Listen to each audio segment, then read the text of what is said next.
புரட்சித் தலைவர் பிறந்த நாள் நூற்றாண்டின் நினைவாக சிறப்பு அஞ்சல் தலையும் அவரது திருவுருவம் பொறிக்கப்பட்ட சிறப்பு நாணயமும் வெளியிட அனைத்திந்திய அண்ணா திராவிட முன்னேற்றக் கழகத்தின் சார்பில் மத்திய அரசை வலியுறுத்துவோம் என்பதையும் தெரிவித்துக் கொள்கிறேன்.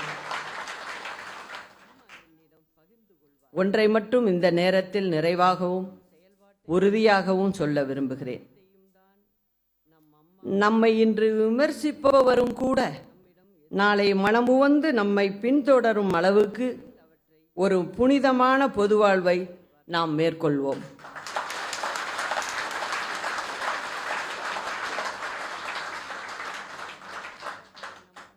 இன்னும் எவ்வளவு காலம் நான் வாழ்கிறேனோ அதன் முழுமையையும் கழகத்தின் நலத்திற்கும் தமிழகத்தின் வளர்ச்சிக்கும் உரித்தாக்கி கொண்டு உழைப்பேன்.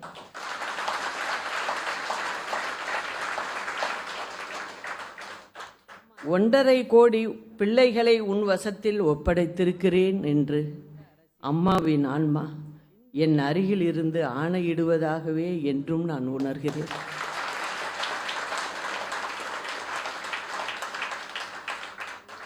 புரட்சித் தலைவி அம்மா அவர்களின் லட்சிய கனவுகளை உயிராக காப்பதற்கு நாம் அனைவரும் இந்நாளில் உறுதியேற்போம்.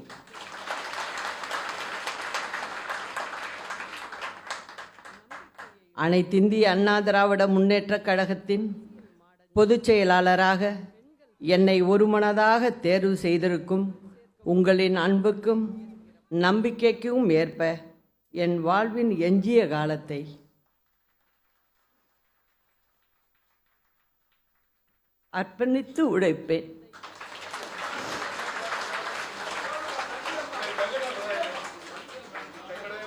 நமது பண்பாட்டையும் கலாச்சாரத்தையும் அம்மா வழியில் பின்பற்றுவோம்.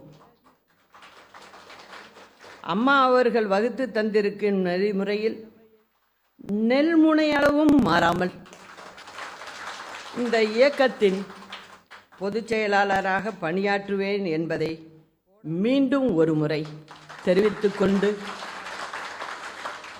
என்னுடைய பணிகள் எல்லாம் வெற்றி பெற உங்களின் ஒத்துழைப்பும்